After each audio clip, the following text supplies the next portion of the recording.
हाँ तो friends, you are welcome in SK toppers coaching with KN Maurya classes.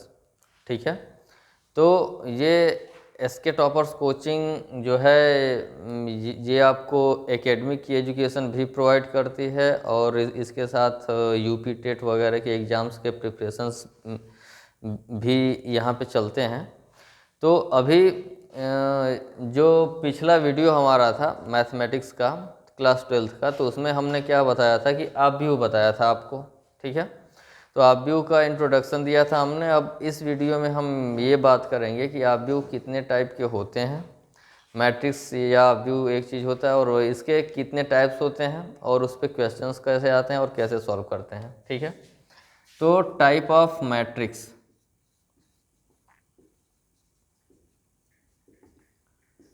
Type of matrix,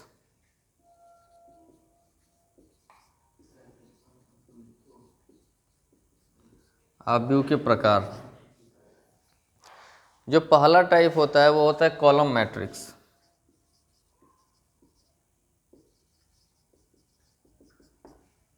column matrix का मतलब क्या होता है? कॉलम मैट्रिक्स का मतलब ये होता है कि ऐसा मैट्रिक्स जिसमें कॉलम ही दिखाई दे, सिर्फ और सिर्फ कॉलम दिखाई दे। जैसे 1 2 3, इस मैट्रिक्स को अगर आप लोग देखो A एंड B, ठीक है, आप लिख सकते हैं ABCD।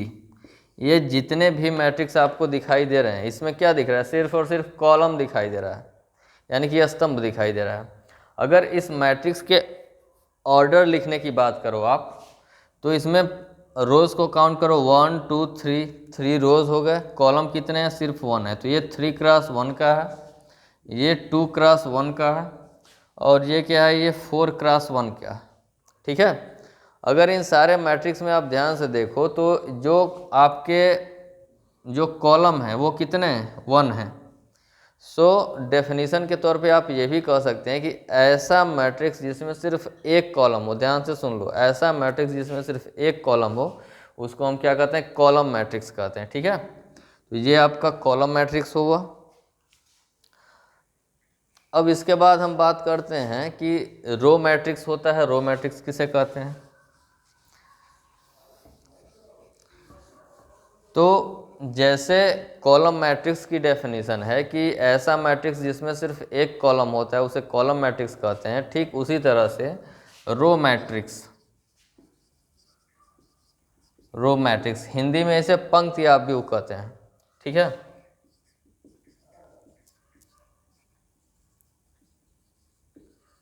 पंक्ति आव्यूह। तो इसके डेफिनेशन में भी हम यही कहेंगे कि ऐसा मैट्रिक्स जिसमें सिर्फ एक पंक्ति हो या फिर सिर्फ एक रो हो। एग्जाम्पल के तौर पे आप लोग समझ सकते हैं ABCDE। ये मैट्रिक्स अगर आप ध्यान से देखो तो इसमें जो रोज़ हैं वो कितना है? सिर्फ एक है, एक रो हो गया। और नंबर ऑफ कॉलम देखो तो 1 2 3 4 एंड 5। इसका अगर हम ऑर्डर लिखें तो इसको हम लिखेंगे 1 क्रॉस 5। ठीक है, अदर एग्जाम्पल्स भी हम देख सकते हैं 1 2 3। यहाँ पे आप देखो तो ये 1 क्रॉस 3 है। इन दोनों ही मैट्रिक्स में आप ध्यान से देखो तो नंबर ऑफ रोज या फिर पंक्तियों की संख्या जो है वो कितनी है? सिर्फ एक है। तो मैं फिर से डेफिनेशन रिवाइज करता हूँ कि ऐसा मैट्रिक्स जिसमें पंक्तियों की संख्या सिर्फ एक हो उसको पंक्ति आव्यूह कहा जाता है। तीसरे नंबर पे आपका आता है, तीसरे नंबर पे आपका क्या आता है कि विकर्ण आव्यूह।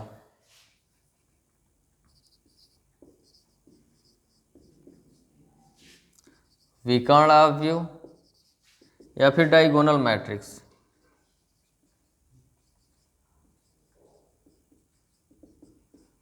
विकर्ण आव्यूह या फिर डायगोनल मैट्रिक्स। तो डायगोनल मैट्रिक्स क्या होता है? अगर डायगोनल मैट्रिक्स की बात करो तो सबसे पहले तो हम बात करते हैं कि डायगोनल क्या होता है। तो आप लोगों ने पढ़ा होगा कि जब भी ज्योमेट्री में जो आप चाहे आप स्क्वायर बनाओ या फिर रेक्टेंगल बनाओ तो इसमें एक पूरा का पूरा आपका क्या होता था? डायगोनल होता था। जैसे ये दोनों क्या हैं? ये दोनों डायगोनल्स हैं। ठीक वही चीज़ यहाँ भी है। ये जो आप मैट्रिक्स होता है, ये जो आपका मैट्रिक्स होता है, ये या तो स्क्वायर टाइप का होता है या तो रेक्टेंगल टाइप का होता है। तो जब किसी मैट्रिक्स में, ध्यान से सुन लो, जब किसी मैट्रिक्स में उसके डायगोनल के एलिमेंट को छोड़ करके बाकी सारे एलिमेंट्स जीरो हों। जैसे ये मैट्रिक्स अगर ध्यान से देखो तो 1 0 0 0 2 0 0 0 2 या फिर 3 कर लो यहाँ पे। ये जो आपका मैट्रिक्स बन रहा है इसमें जितने एलिमेंट्स हैं सारे के सारे एलिमेंट आपके क्या हैं, ज़ीरो हैं। ठीक है, सिर्फ डायगोनल्स के एलिमेंट को छोड़ करके। तो इस टाइप के मैट्रिक्स को हम क्या कहते हैं, डायगोनल्स मैट्रिक्स। ठीक है, उसके बाद बात आती है कि वर्ग आव्यूह या फिर स्क्वायर मैट्रिक्स। जो फोर्थ प्लेस पे है ये है स्क्वायर मैट्रिक्स या फिर वर्ग आव्यूह। तो ये क्या होता है, जब आपके m is equal to n, जब m is equal to n हो जाता है, यानी कि पंक्ति बराबर आव्यूह या फिर row is equal to column, row is equal to column, जब पंक्ति बराबर आव्यूह हो जाता है, यानी कि जब आपका कोई ऐसा मैट्रिक्स जिसमें number of rose and number of column दोनों सेम हो, तो वो मैट्रिक्स जो है वो स्क्वायर के जैसा दिखने लगता है। जैसे इस मैट्रिक्स को हम देखें तो 1 2 3 ABC 3 2 1, ये मैट्रिक्स कोई है। अब इसमें आप देखो तो 3 क्रॉस 3 का मैट्रिक्स है, यानी कि इसमें जितने आपकी पंक्तियां हैं उतने ही आपके क्या है, कॉलम है या फिर स्तंभ है। यहाँ पे m इज इक्वल टू क्या हो जा रहा है, n हो जा रहा है, यानी कि number of rows is equal to number of column. और इसी कारण की वजह से ये जो मैट्रिक्स है वो स्क्वायर के जैसा दिख रहा है। तो इस टाइप के मैट्रिक्स को इसके बेसिक डेफिनेशन के तौर पे आप ये कह सकते हैं, ऐसा मैट्रिक्स, ठीक है, ऐसा मैट्रिक्स जिसमें रो और कॉलम दोनों इक्वल होते हैं, तो वो कौन सा मैट्रिक्स होता है, तो स्क्वायर मैट्रिक्स होता है। ठीक है, ये स्क्वायर मैट्रिक्स रहा। स्क्वायर मैट्रिक्स के बाद जो हम बात करते हैं वो आपका आता है स्केलर मैट्रिक्स। ठीक है, या फिर इसको अदिश आव्यूह भी कहा जाता है, स्केलर मैट्रिक्स या फिर अदिश आव्यूह।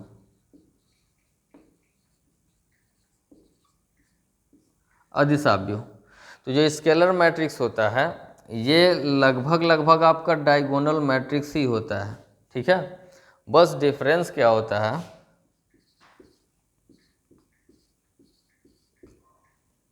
कि जो डायगोनल के एलिमेंट्स होते हैं, ध्यान से देखना,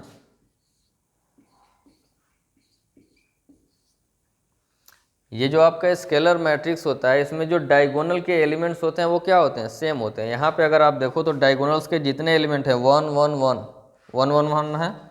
यहाँ पे आपके देखो तो डायगोनल्स के जितने एलिमेंट्स हैं वो क्या हैं, 2 2। ठीक है, तो scalar matrix is that matrix in which the diagonals elements are same. ऐसा मैट्रिक्स जिसमें डायगोनल्स के एलिमेंट्स सेम होते हैं उसी को हम क्या कहते हैं, स्केलर मैट्रिक्स कहते हैं या फिर अदिश आव्यूह कहते हैं हिंदी में। ठीक है, इसके बाद आता है आपका आइडेंटिटी मैट्रिक्स या फिर तत्समक आव्यूह। तो तत्समक आव्यूह या आइडेंटिटी मैट्रिक्स क्या होता है इसके बारे में बात कर लेते हैं।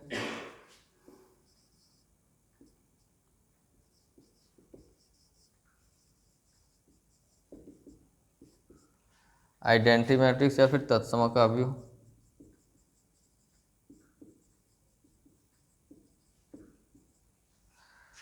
तो ऐसा मैट्रिक्स जिसमें जो डायगोनल के एलिमेंट हों सारे के सारे 1 हों, जैसे 1 0 0 1। इसमें देखो आप तो जो डायगोनल्स के एलिमेंट्स हैं वो क्या हैं, 1 हैं। अगर आप दूसरा मैट्रिक्स बनाओ 1 0 0 0 1 0 0 0 1, ये आपका क्या होता है, ये आइडेंटिटी मैट्रिक्स होता है। क्योंकि इसमें जो डायगोनल्स के जो एलिमेंट होते हैं, यहाँ भी आप डायगोनल को देखो तो जो डायगोनल के एलिमेंट आपके हो रहे हैं सारे के सारे क्या हैं, सारे के सारे 1 हैं। तो इसी के नाते इसको हम क्या कहते हैं, आइडेंटिटी मैट्रिक्स कहते हैं या फिर तत्समक आव्यूह कहते हैं हिंदी में। इसके बाद कौन सा मैट्रिक्स आता है, मैट्रिक्स का टाइप जीरो मैट्रिक्स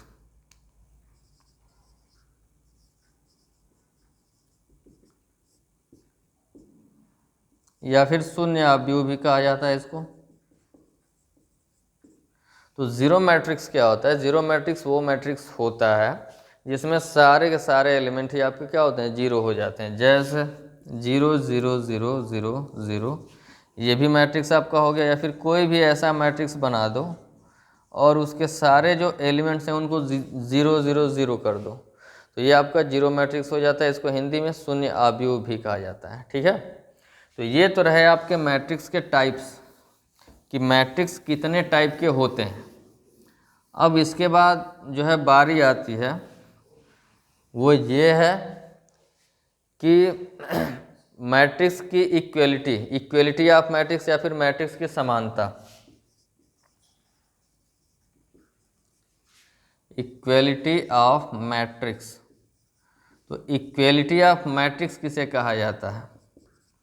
जब कभी आपके दो मैट्रिक्स जो हैं उनको इक्वल दिखाया जाए, ठीक है। जब दो मैट्रिक्स को इक्वल दिखाया जाता है तो उसको इक्वलिटी ऑफ मैट्रिक्स कहते हैं। दो मैट्रिक्स इक्वल होने के लिए कितने कंडीशंस होते हैं? दो कंडीशंस होते हैं। सबसे पहली कंडीशन जो है वो ये होती है कि order of matrix, order of matrix should same, यानी कि आव्यूह की कोटि समान होनी चाहिए, समान हो।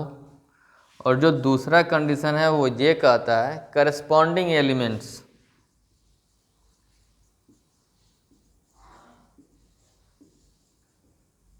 Corresponding elements should be equal. जो करस्पॉन्डिंग एलिमेंट्स हैं यानी कि जो संगत अवयव हैं, संगत अवयव बराबर हो। जैसे एग्जाम्पल से समझते हैं इसको। मान लो यहाँ पे कोई मैट्रिक्स दिया है, तो ये लिखा हुआ है A2 और 3C, इस तरह से लिखा हुआ है। ये मैट्रिक्स जो है आपका कितने का है? 2 क्रॉस 2 का है। अगर दूसरा कोई मैट्रिक्स इसके इक्वल होगा तो इसके लिए भी कंडीशन है कि इसको भी 2 क्रॉस 2 का क्या है? 2 क्रॉस 2 का होना पड़ेगा। प्लस जो करस्पॉन्डिंग एलिमेंट्स हैं, जैसे यहाँ पे A लिखा हुआ, अगर A वेरिएबल है तब तो हम कंपेयर करके सॉल्व करते हैं, लेकिन अगर वेरिएबल ना हो, नंबर हो, तो यहाँ पे जो है सेम होना चाहिए।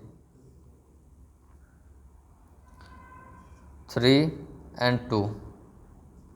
यहाँ पे अगर आप ध्यान से देखो तो जो करस्पॉन्डिंग एलिमेंट हैं, यहाँ पे 2 है तो यहाँ पे भी 2 है, यहाँ पे 3 है तो यहाँ पे भी 3 है, यहाँ पे A है तो यहाँ पे 1 लिखा हुआ है। तो 1 हमने इसके नाते लिखा है क्योंकि इस टाइप के क्वेश्चंस आपको मिलते हैं। ये कहा जाता है कि दोनों एलिमेंट्स इक्वल हैं तो एक ही वैल्यू निकालिए आप। तो सिंस ये करस्पॉन्डिंग एलिमेंट्स जब इक्वल हैं तो अदर करस्पॉन्डिंग एलिमेंट्स भी आपस में क्या होंगे? इक्वल होंगे, ठीक है। तो इक्वल मैट्रिक्स, कोई दो मैट्रिक्स तब इक्वल होते हैं जब ये दोनों कंडीशंस को सेटिस्फाई करते हैं। पहला कंडीशन क्या है कि उनकी कोटि समान होनी चाहिए, उनके ऑर्डर सेम होने चाहिए। और दूसरा कंडीशन क्या है कि जो संगत अवयव हैं या फिर जो करस्पॉन्डिंग एलिमेंट्स हैं वो सेम होने चाहिए, ठीक है। अभी इक्वलिटी ऑफ मैट्रिक्स यानी कि मैट्रिक्स की समानता के बाद जो एक और जो क्वेश्चन बनता है या फिर जो टॉपिक है वो ये है कि आपसे जो है ये पूछा जाता है कि how many matrix can be created, यानी कि कितने मैट्रिक्स बनाए जा सकते हैं यदि नंबर ऑफ एलिमेंट्स या फिर अवयवों की संख्या दी हुई हो तो वो ये है, क्वेश्चन कैसे बनता है कि यदि if number of elements are 12, मान लो कि यदि अवयवों की संख्या 12 हो, यानी कि कोई मैट्रिक्स है जिसमें अवयवों की संख्या 12 है। आपको ये नहीं पता है कि मैट्रिक्स की जो ऑर्डर है यानी कि कितने गुणे कितने का मैट्रिक्स है, तो आपसे ये पूछा जाता है कि ये बताइए कि यदि नंबर ऑफ एलिमेंट्स 12 हो तो कितने मैट्रिक्स बनाए जा सकते हैं। तो इसके लिए जो है हम एकदम बेसिक कॉन्सेप्ट है और इसको ध्यान से समझ लो। हम ये चेक करते हैं ये जो आपके अवयव हैं या फिर जो एलिमेंट्स दिए गए हैं, इनके जो है हम कितने फैक्टर्स बना सकते हैं, और ऐसे फैक्टर हों जो सिर्फ दो। मतलब कहने का मतलब ये है कि जैसे ये 12 है तो इसके कितने फैक्टर बनाए जा सकते हैं, इसके तीन बनाए जा सकते हैं, 2 क्रॉस 2 क्रॉस 2 और फिर क्रॉस 3, यानी कि 2 2 जा 4 और 4 2 जा और 4 3 जा 12, यानी कि ये जो है इसके फैक्टर्स हमने 3 बना दिया। लेकिन हम क्या कर रहे हैं कि आपको 3 फैक्टर 9 बना करके सिर्फ और सिर्फ 2 फैक्टर बनाने हैं।